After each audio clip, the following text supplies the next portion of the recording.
don't know how we did it. Oh, recording in progress. Okay. Got it.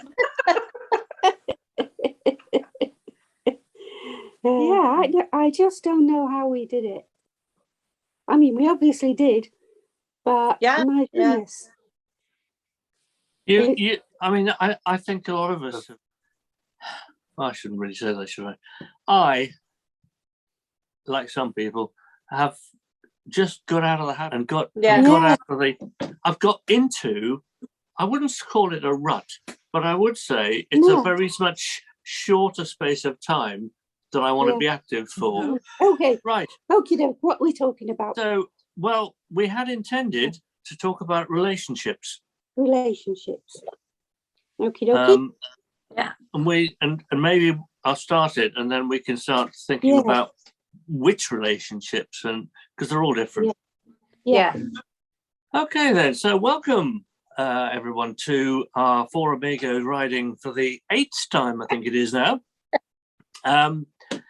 We are galloping around the globe, I am told, and today we're going to explore the effect of dementia on relationships, or on our relationships anyway, which at times could be a little bit personal. So I will edit out the really, the namey stuff. Names, And the husband, oh my husband, etc. So So how have you found dementia affecting relationships? Well, with me and my daughters, it's actually brought us closer together, but in a strange way. So I always said at the beginning, I'll move in with you. And I said, no, go and get your own place. Because we knew that, I knew it wouldn't work because we're very different in the house. So Sarah was then very messy and moving things and everything, and that it just wouldn't have worked. And we actually realised that now. We realised that that was the best decision. But we actually see more of one another because, not that we didn't see one another before, but we were all so busy leading our lives that, we'd fit one another in. Whereas now, I don't like to say they check up on me, but, they ring to see that everything's okay. And I think that's genuine checking up. Yeah.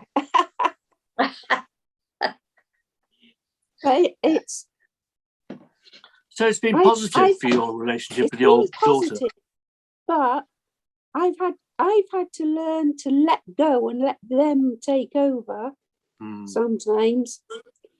And Sarah and Gemma said they've had to learn to let go of their fear of what will happen if I go to York on my own, if I go to London on my own, and so that they don't worry. And we're better risks. That was the biggest thing they had to learn to do was let go of their fear. Yeah. Dory? Yeah, the same here, Wendy. At the beginning, there was a bit of a change in daughter-mother relationship when I first got diagnosed, because we're very close, me and my daughter, and she used to be able to tell me everything, and she stopped doing that. And even with my granddaughter, who used to sleep over when she was younger, she doesn't want to now, she's 14. But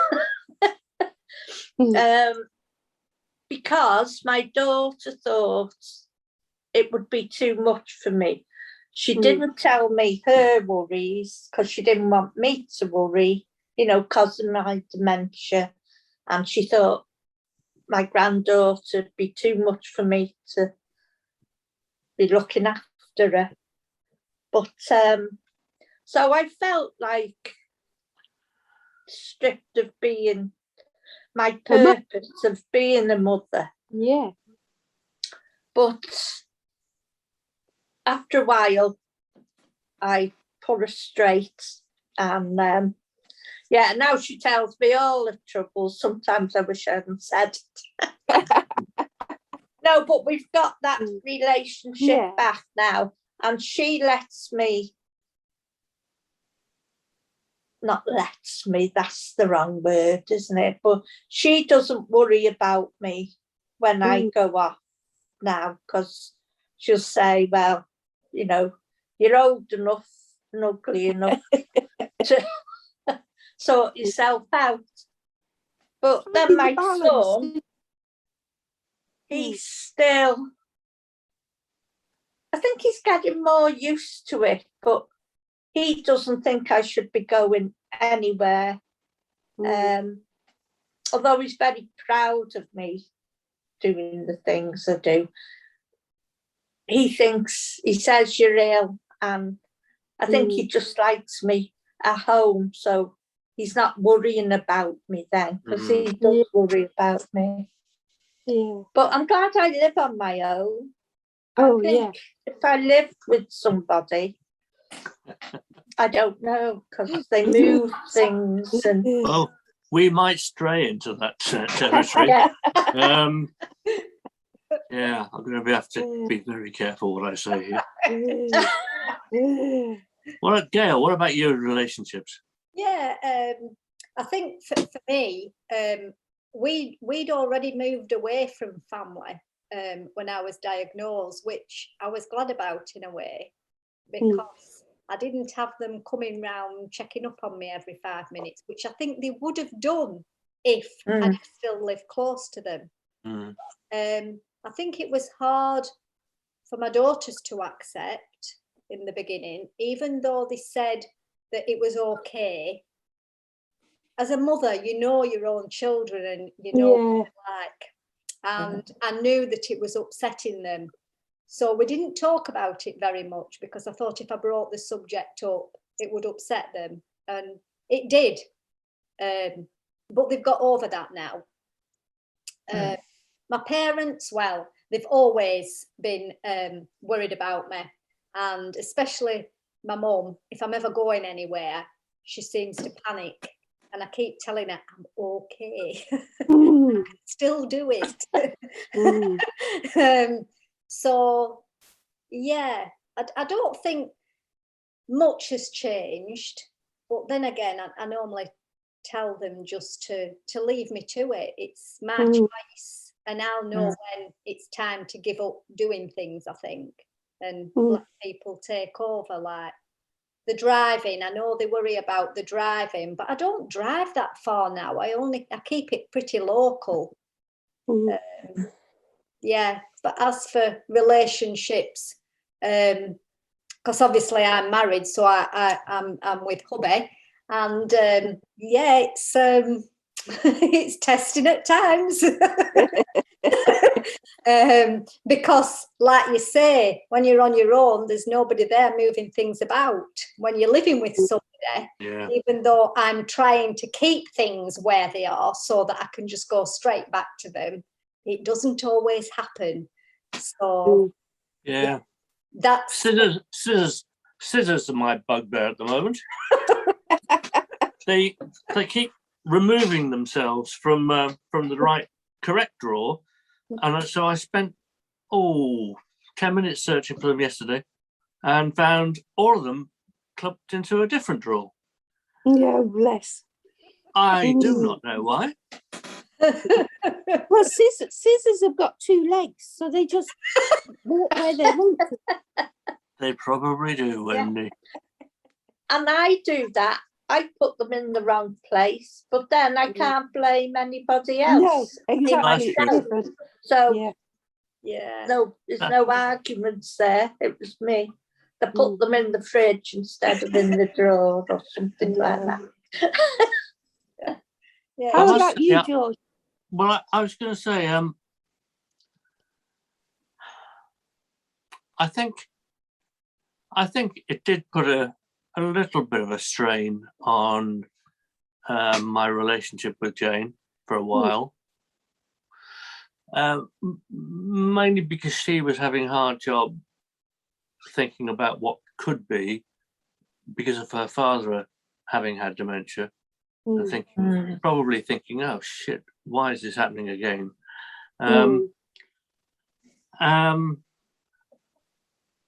In terms of my children, because they haven't been living with for as long as I've had dementia anyway, I haven't seen, I mean, I do see a reasonable amount of them, but not like every day or every week. And the dementia itself, well, I suppose my general ill health, whether it's dementia or anything else, has made me less able to do certain jobs at home. So I've been pretty reluctant to ask them till quite recently. Jane started to ask them, and I started to find that jobs maybe were being done by them when they came and visited, which I hadn't actually asked them to do, and that was a little bit unnerving. It's hard to hand over, isn't it? It's hard to admit that you can't do something. Yeah, it is. I mean, for me, it's going up ladders of any sort. Too. Pretty much. Ladders. Yeah. I mean, I still think I can. Yeah. But I know I shouldn't. Yeah, me too. And Gail hasn't got that. Yeah, Gail's not there yet. Gail has. She's got a bloody ladder to get to the top of her beanstalk. It wasn't a pretty sight, I tell you, me climbing up those ladders. Well, that depends where you were standing. It's getting your footing from the ladder to the roof that I found the difficult thing. I ended up crawling across with the seagull looking at me. Yeah, and getting back onto the ladder. I was always going up the ladder. It was getting off and getting on because I didn't have that. And you don't realise that until you try and do it. No. So we could sum this aspect up of dementia, which is that our relationship with ladders has deteriorated. Yeah, it has. And steps. Steps. And stairs. Yeah. Bad relationship. In terms of relationships with people outside the family, the thing is, I've said this before, I'm a little bit of a Billy No Mate because I don't really have any close friends around here. I just never developed them. Too different, perhaps, from most of the people here. I've only ever had one really, really, really best friend. And that was when I was in my 20s. And he disappeared. So I moved. So I don't know. Go on. I've only got who I would call, friends. Well, obviously all you deepers and that we meet. I class you all as my friends and family. Yeah.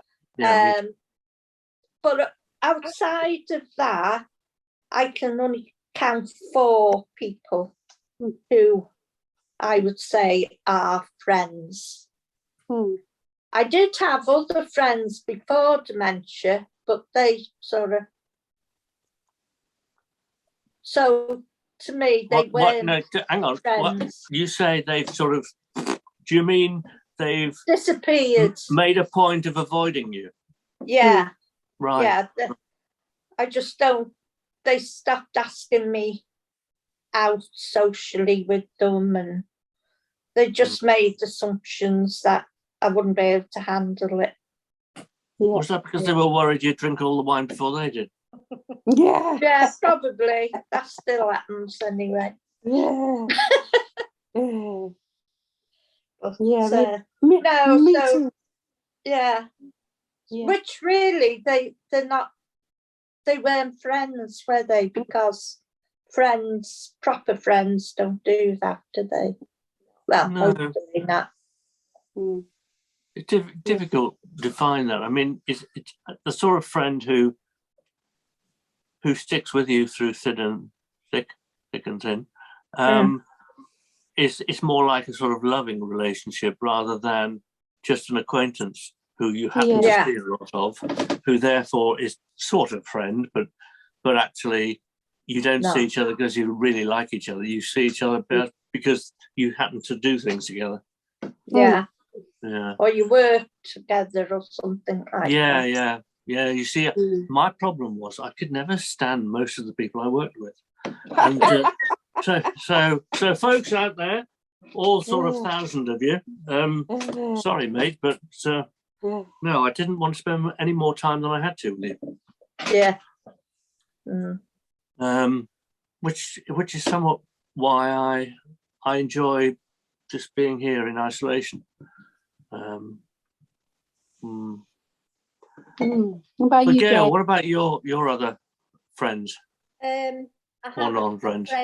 a friend that has stayed with me through thick and thin, and we've spoke on the phone today, obviously, because we don't live near one another. We do try and speak regularly. Sometimes the weeks go by, but we do always speak, and we always ask how one another is. Not that she wants to find out about my dementia, just generally. Yeah, and we laugh about my dementia, and yeah, it's so that's good.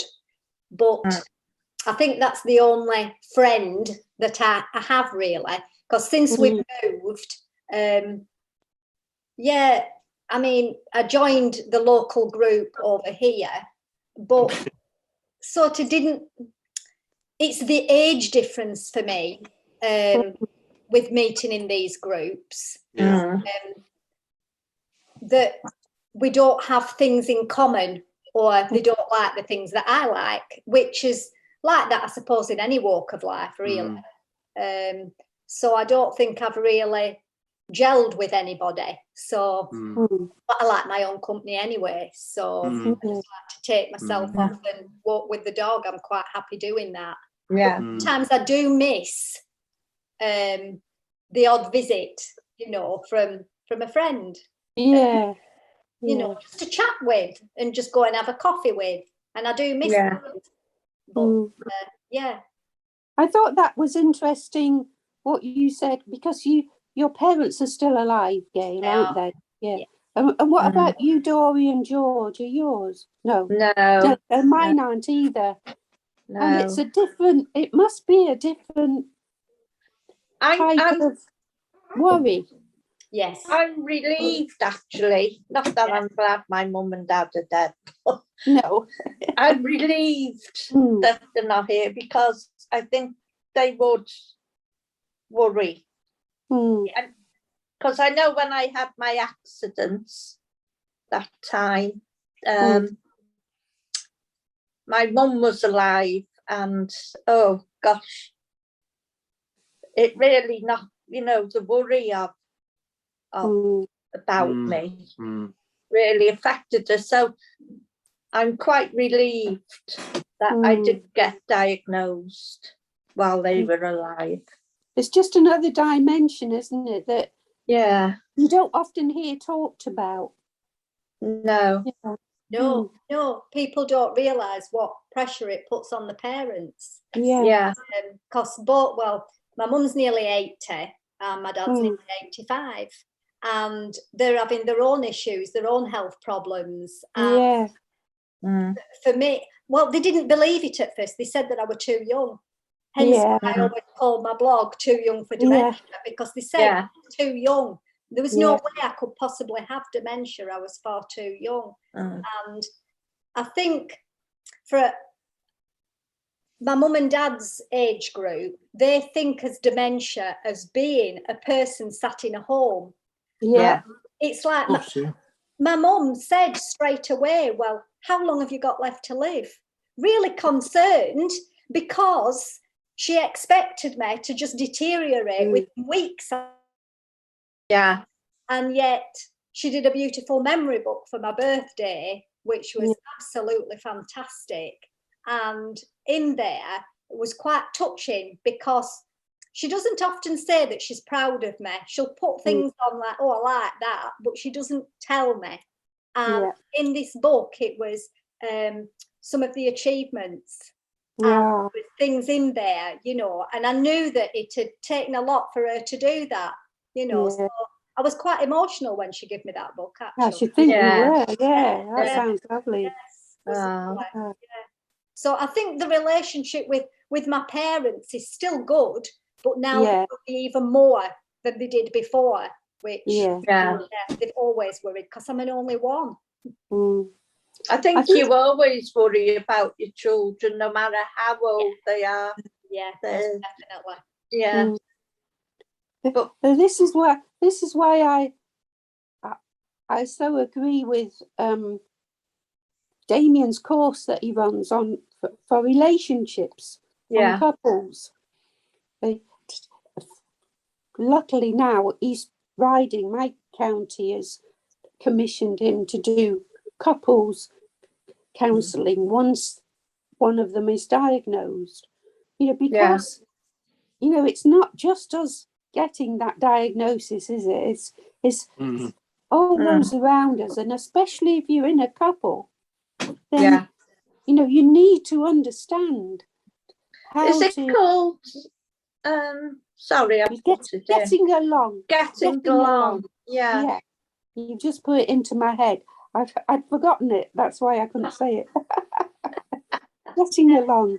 Yeah, people don't realise that when we receive this diagnosis, it's also a blow for your partner or the person that you live with, your wife, your husband, whoever you're with. Yeah. And they've got to learn as well to cope with what you're going through. And they've got to go through the changes as well. And it's like, my hubby's always saying, we're learning together now.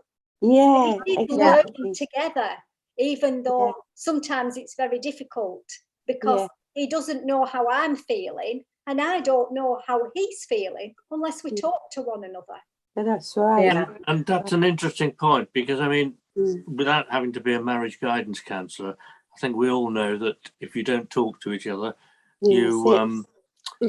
things fester and you don't really understand each other. Well, also the other partner can make things worse for you without even realising it. Yeah. You know, it's back to that kindness again, you know, to just wrapping you in cotton wool and things. Yeah. And if people from outside don't offer advice on what might be good and might be bad, then, you know, how are people supposed to know? Yeah. Yeah. We have a problem at the moment, which we're working on, and it's how does hubby know when to step in? Because he likes to sort of let me carry on, even though I swear at the cooker after I've burnt myself. I don't know how many times I try to clean things up. And the cooking is a problem at the moment, and I get so frustrated with myself because I know that the oven's hot, but I still go and touch it. And I tell myself the oven's hot, the oven's hot. I say, the oven's hot.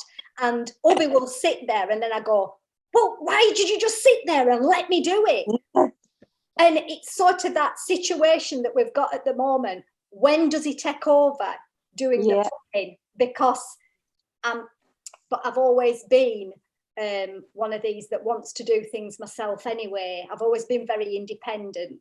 And I think that's because I brought the girls up on my own. And I find it very difficult to let somebody else do it. A couple at Minds and Voices, she loves cooking.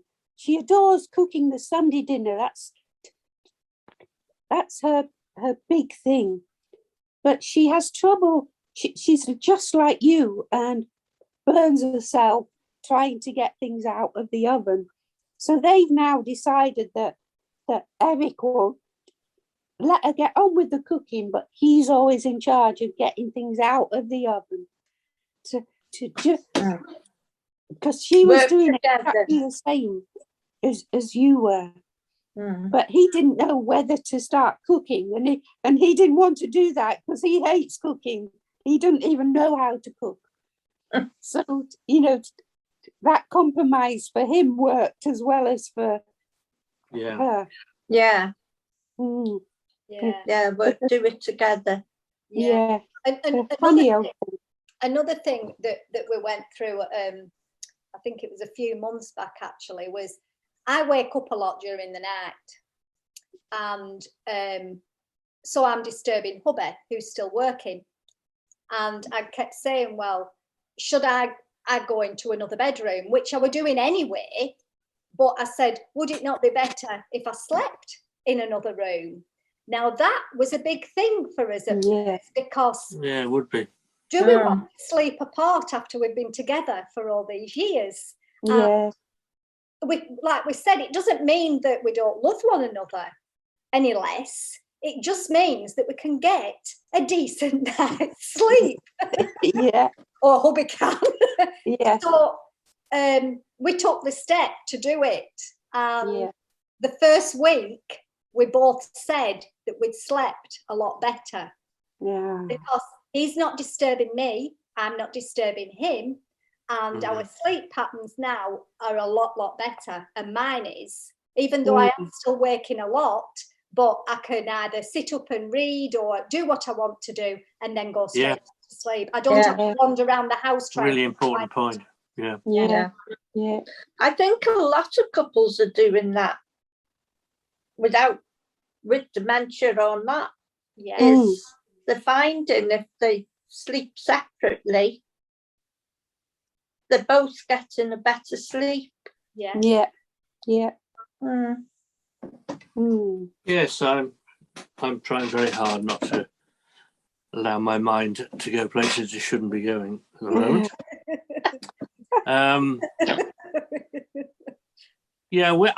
My wife and I have talked about this as well, but we both love the bedroom because it's got a big full-size window at one end, and and also we've got a fantastic, lovely, comfortable bed. So neither of us is prepared to be the one who leaves. To move.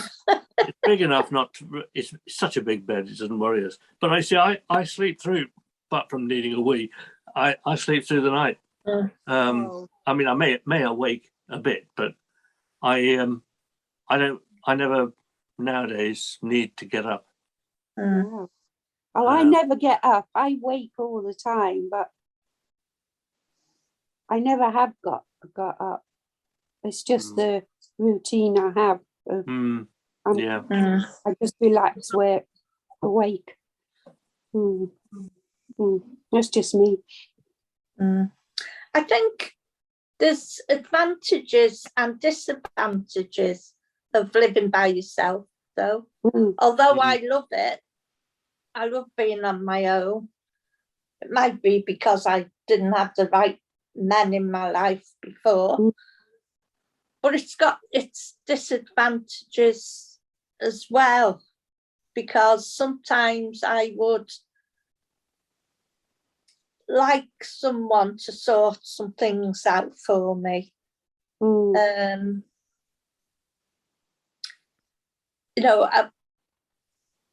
I lost my appetite at one time, so there was no one making sure I was eating.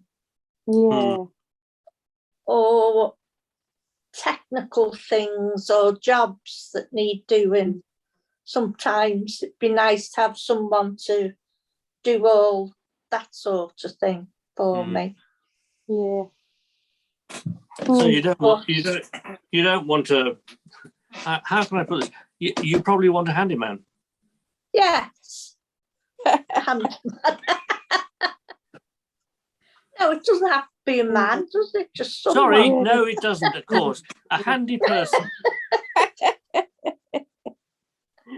I mean, living together or alone. I mean, it's usually not actually an active choice, is it? I mean, you're either married or at least in a relationship. And at our Yeah. age, it's usually marriage, or you're on your own. Or divorced, yeah. I mean, obviously there are different degrees of being married. You know, But companionship, also, absolute love. Go on. I think there's some people that survive quite happily on their own, but there's other people that need someone. Yeah. That they have that need to be in a relationship. I know my best friend, she could never, she hated living on her own after a divorce. Mm. And she couldn't imagine a whole life from then alone. You know, it just, she needed someone. And luckily she found someone. Okay, so, But, you know, but in terms of dementia, yeah. what then are the advantages of not having someone around? Oh, Because there's a perception out there that actually, if you've got dementia, you can't live on your own, oh, yeah. or that you don't live on your own, and yet a third of people with dementia live on their own, or something like that. Well, I the think advantage for me is there's nobody telling me I can't go there, or I can't do this. So. Yeah. I think the biggest advantage is that you have to find a way. You know, there's nobody there to find it for you. So you have to find a way to do something if you want to do it. Yeah. Yeah, it's just the little things, really. I mean, I found out that the other week when hubby was in isolation that I had to do some things that I hadn't done for a long time. And wow, did that blow my mind. Just a simple thing like going to the chip shop, and I got myself into a real fluster. Where am I going to park? Where do I actually go? What am I going to say? What am I going to do? And I just went into a panic because I had to go and do it because I hadn't done it for such a long time. Just a simple little thing because I've relied on him. Yeah, well, that would be a disadvantage, wouldn't it? Because you haven't had to do it. No. Because your hubby's done it. Yeah. So when you have to do it, you've lost that skill. That's right. You can't do it. Because the routine of it, or the confidence and everything of just walking into that shop had gone completely. Yeah. Really strange. And it wasn't until I had to do it that I realised that I'd forgotten how to do it. Yeah. Yeah. So how many other things have I forgotten to do that I would have to do? You know, yeah. So and a lot of, could be wives or husbands, they do disable the person with dementia, don't they, by over caring, I think, and stopping them, not stopping them, but doing everything for them. Well, sometimes it is stopping, actually. Yeah. Some people do have husbands or wives who actively say, you're not going out. Yeah. And it's because they're ashamed or feel guilty or something. Instead of enabling them to do things or assisting, you know, because I'm not saying you won't need assistance to cook or. Well, it was like someone this morning said to me that he'd had an argument with his wife in the car because he couldn't be quick when she wanted him to be. And he was saying, I can't do quick anymore, and I don't understand why I can't do quick. But you know, that sort of friction between couples, again, unless people tell them why our brains don't work in the same way at the same speed, then there's going to be that friction between them because he doesn't understand why and she doesn't understand why. So the sort of learning point here, I think, or the key point for takeaway is That sounds awfully like management speak. Never mind. What was that course that Damien does? Getting along. Getting along. Really, that sort of course should be available to everybody. Ah, Yeah. should. It Definitely. makes such an enormous difference. Even if you thought, I mean, you know, when I was diagnosed, my wife thought, apart from, oh shit, I'm in for it again. But she also thought, well, you know, I've worked in health in some respects all my life. I can cope with this. I know about dementia, and she wouldn't be told by anybody, certainly not me. Because she's a pretty fiercely sort of independent person, even though she's married, etc. But if she'd actually, she might have refused to go. But if she'd been really encouraged, and it would have been do both halves go? Yeah. So I could probably have persuaded her if I was going as well. Yeah. And that could have made a big difference. Oh, It would definitely. make a big difference to everybody, I think. Yeah. There's a lovely film that promotes it, that shows a couple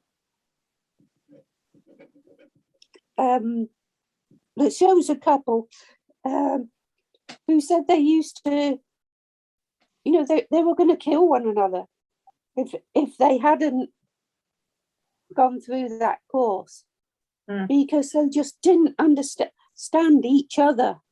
They didn't understand what was happening and the effect it has on you. And so they were at loggerheads with one another until someone sat down with them and talked through the why. If you understand why, you can cope with something. I saw that video. Yeah. And it's really good for a couple. Yeah. Yeah. I think also, well, for me, I often feel guilty that he's married me, because obviously we've only been married about, I can't remember now, is it 16, 17 years, something like that. I thought you were going to say 16 times then. No way, I weren't going to get married again, and I did.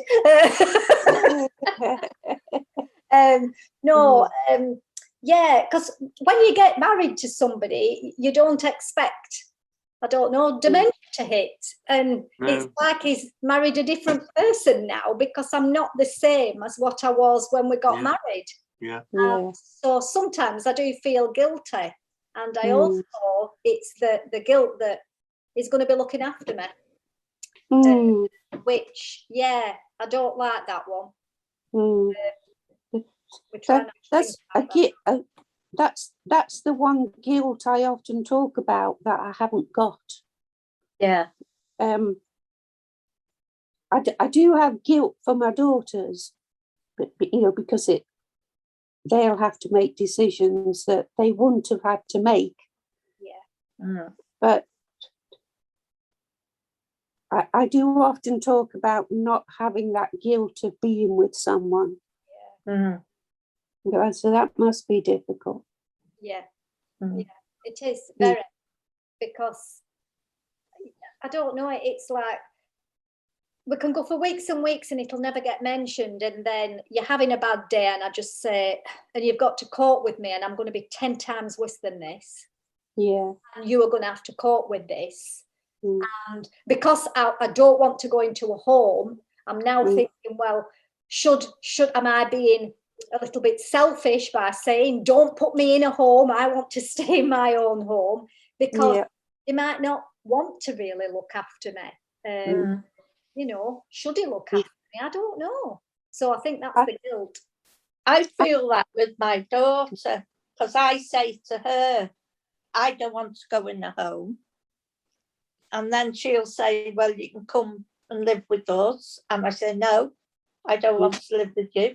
Not because, you know, because I don't want to be that burden. Yeah. to her.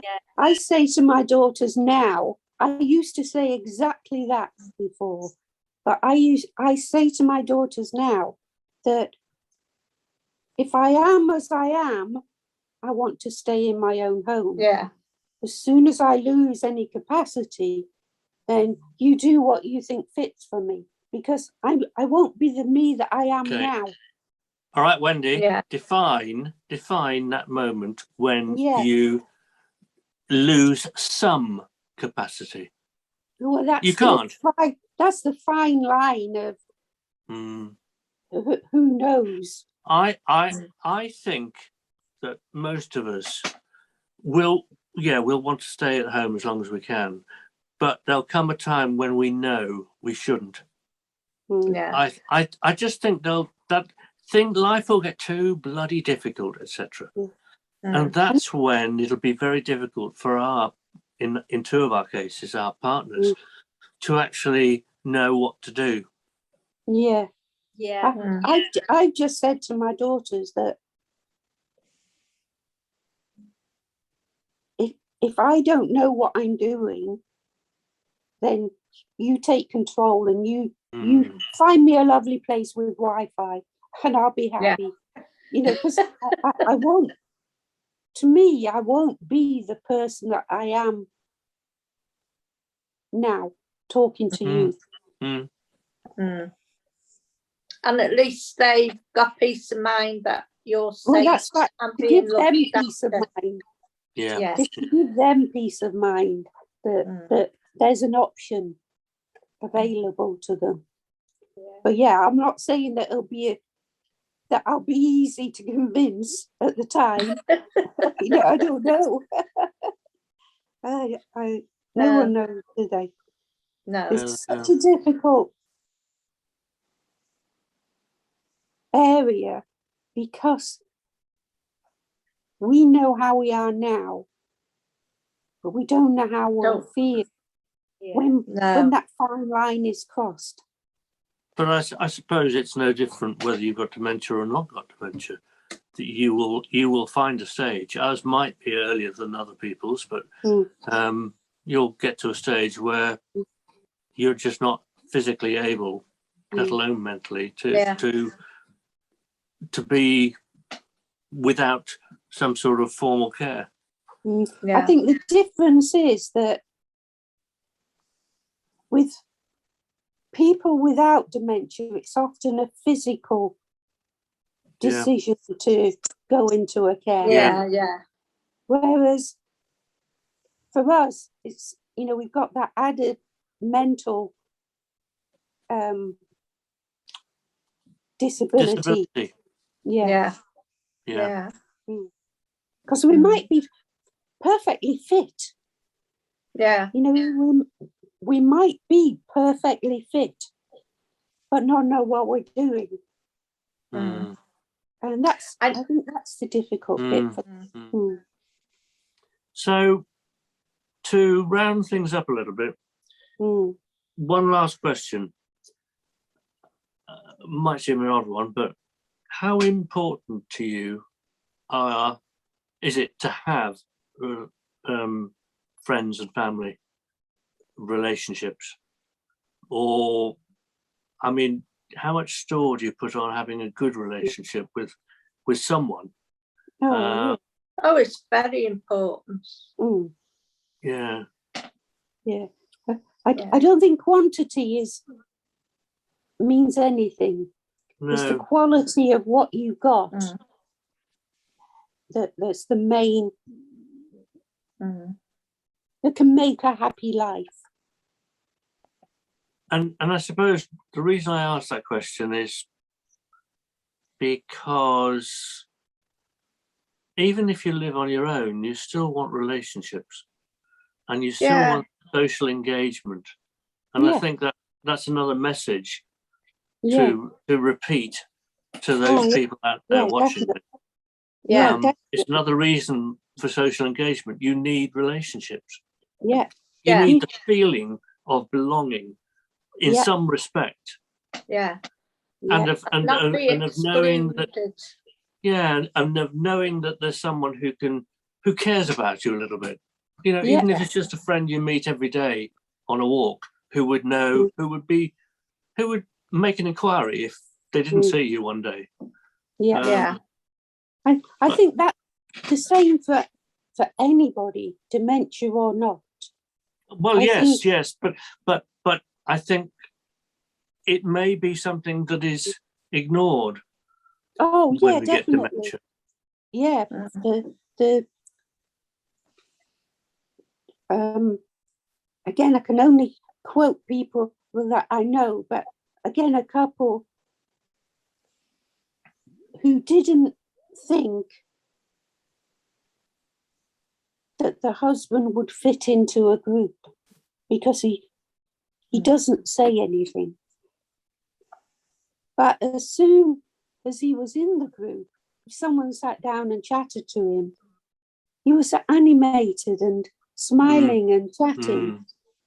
So it's just human nature, isn't it, to want human contact and that feeling, as you say, of belonging.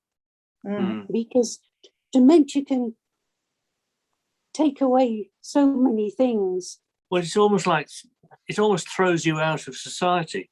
Yeah. Because the expectation is that you can't be part of it anymore. The expectation is you can't. No. Yeah. And people forget that you can still do so much. Yeah. Okay. So I think that any was a last- very good piece to end on. The Yeah. Any last thoughts? I was just going to say about that, who Wendy was speaking about the gentleman.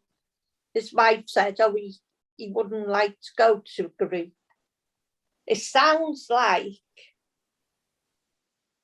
she's doing all the speaking for him, the thinking for him. So when he actually got to the group and somebody spoke to him, and not. Yeah. But what I hope happened is that she saw the impact of that contact with other people. Yeah. Because, you know, it can be such a boost to your confidence if you've been dealt the cards that you think are saying you shouldn't or you can't or you won't, you know, and it flips them over into, oh, well, maybe I can have a conversation. Maybe he can have a conversation. Yeah. I think I've seen a couple of people who fit into that as well. I'm sure most of us have. Yeah. I mean, it comes back again to the incredible importance. That's that's not a strong enough word, but the incredible importance of deep groups and just making the friendships, making the acquaintances with other people in the same boat, and how it opens up our lives again. Yeah. Okay, so I think I'll stop recording there. And that was a very good mix.